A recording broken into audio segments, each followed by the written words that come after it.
bienvenue sur Licorne le podcast. Je suis Hello, podcast manager, mais avant tout entrepreneur. Ici, je te partage mon quotidien et tout ça sans bullshit, vraiment, parce que y en a marre des langues de bois. Si t'aimes l'humour de beauf, les blagues carambars et les gros mots, bienvenue, let's go!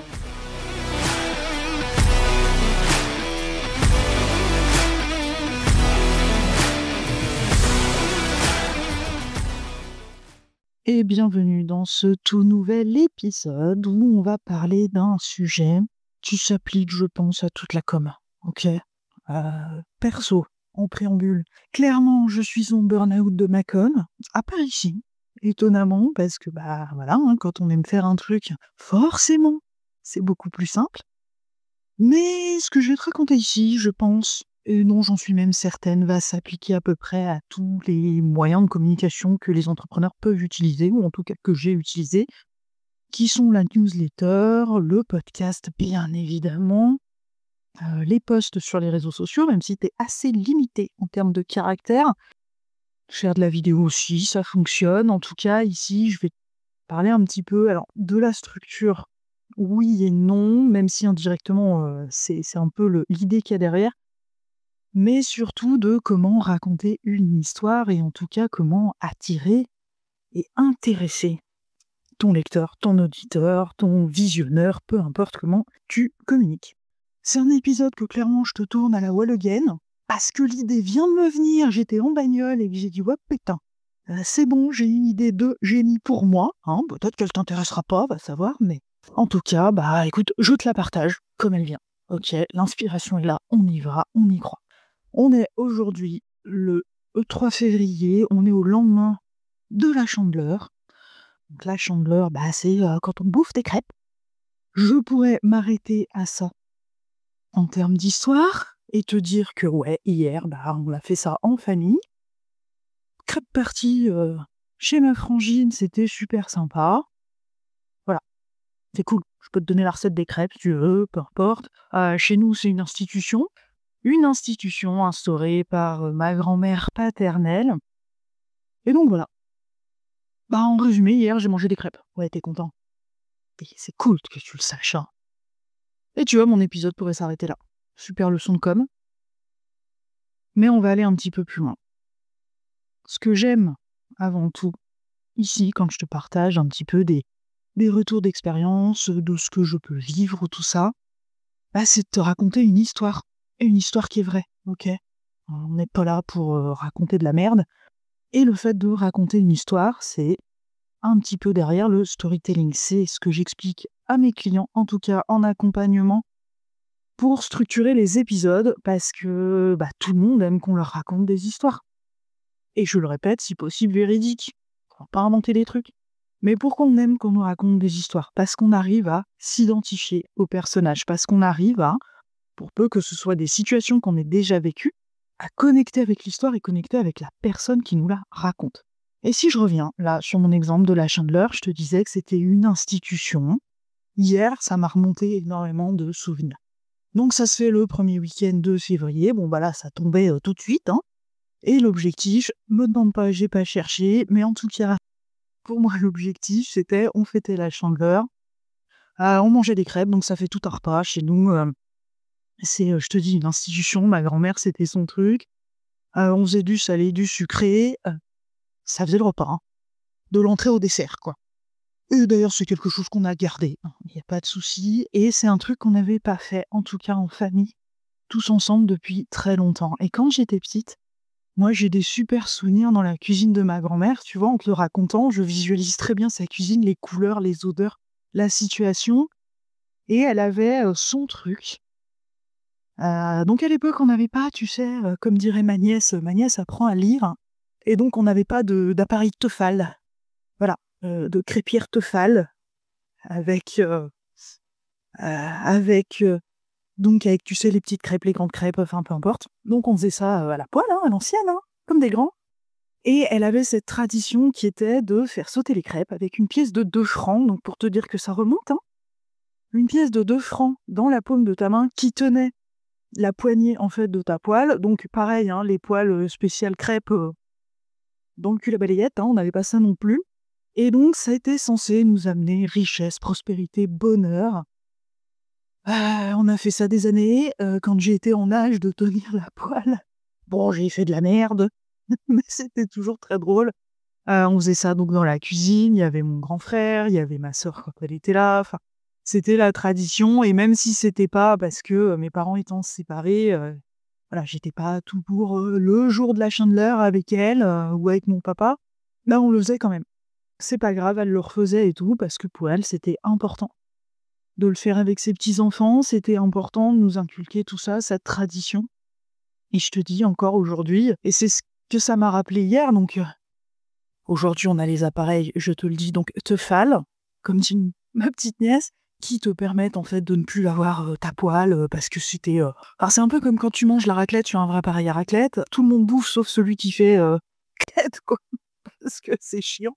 Donc là, c'est pratique, c'est hyper convivial et tout, j'avoue, ces appareils, c'est génial. Mais ce que ça m'a rappelé, c'est ça.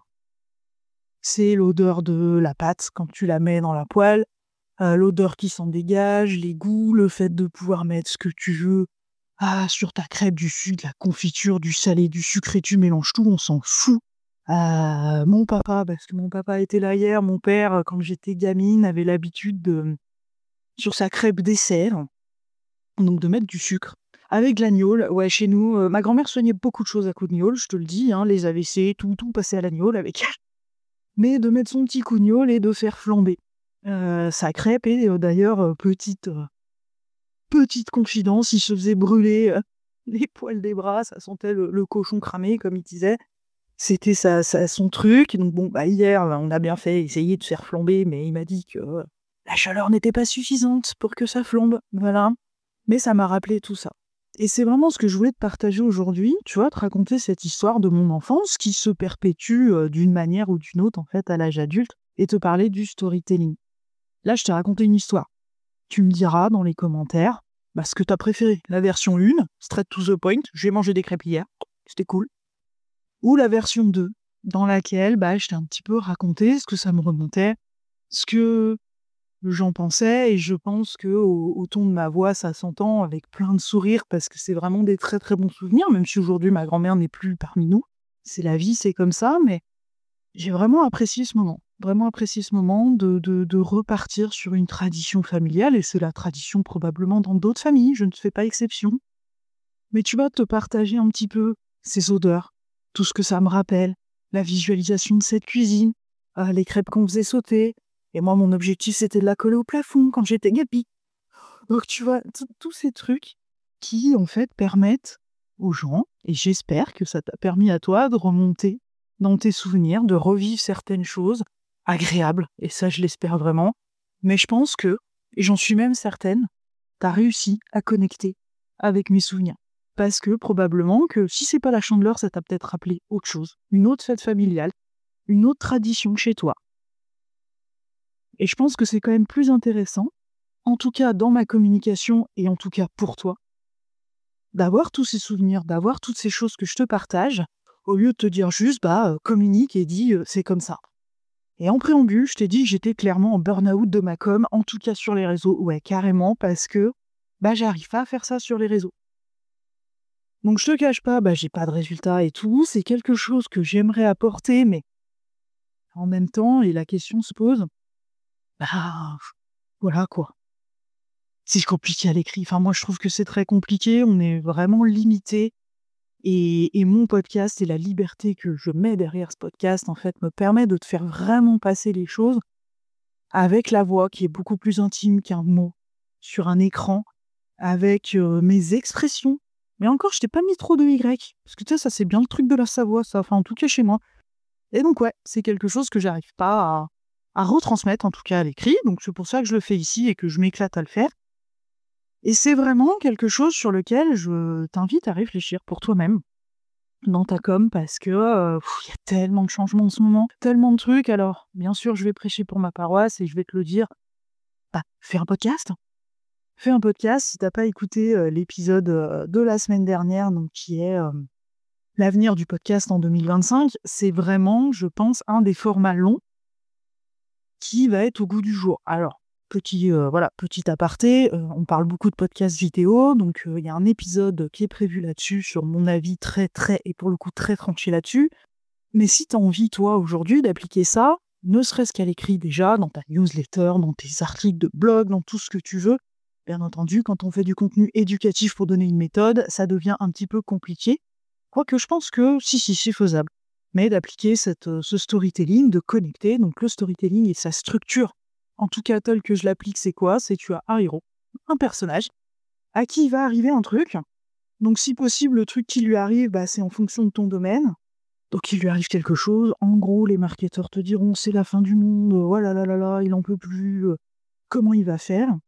Il met en place des actions, il lui arrive des choses. Donc ici tu racontes l'histoire, bien sûr, comme j'ai fait là, avec tous ses souvenirs, toutes ces choses, ces odeurs, et puis il en tire une leçon positive. Et si possible, la leçon elle mène à toi, hein, bien entendu, c'est quand même l'objectif. Et donc ouais, la leçon en fait doit être ou quelque chose en rapport avec tes produits, ou toi-même, d'une manière ou d'une autre, puisque l'objectif c'est quand même d'attirer à toi des gens, hein. On va pas être débile, hein, donc voilà. Ici, moi l'objectif c'était pas tellement de t'attirer, c'était vraiment de t'expliquer, et c'est très sincère, de t'expliquer en fait le concept par un exemple concret de connecter avec les gens. Et c'est vraiment ce que le podcast permet, et ça j'en démordrai pas, tout comme la vidéo probablement. Après c'est pas mon kiff perso, mais ça l'est pour d'autres, et ça se respecte aussi. Et c'est une structure que tu peux tout à fait appliquer dans ta com. Donc voilà, c'est un épisode qui va se vouloir assez court, parce que j'ai rien d'autre à te raconter, que c'est pas la peine de blablater. Mais je suis vraiment curieuse dans les commentaires, et j'insiste vraiment de savoir si toi ça t'a parlé, quel exemple t'as le plus parlé, parce que ça dépend aussi du caractère des gens, ça dépend aussi, il y en a qui aiment aller à l'essentiel, et d'autres qui ont besoin d'un petit peu plus de développement, on va dire, sur un exemple, une page de vente, une newsletter, peu importe. Donc je te fais un petit rappel. La version 1, c'est « J'ai mangé des crêpes, c'était cool ».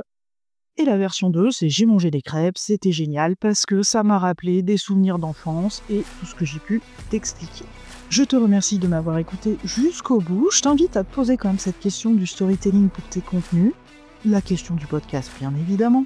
Et je vais te souhaiter une belle journée ou une belle soirée en fonction de l'heure à laquelle tu vas m'écouter. Et je te dis à très vite.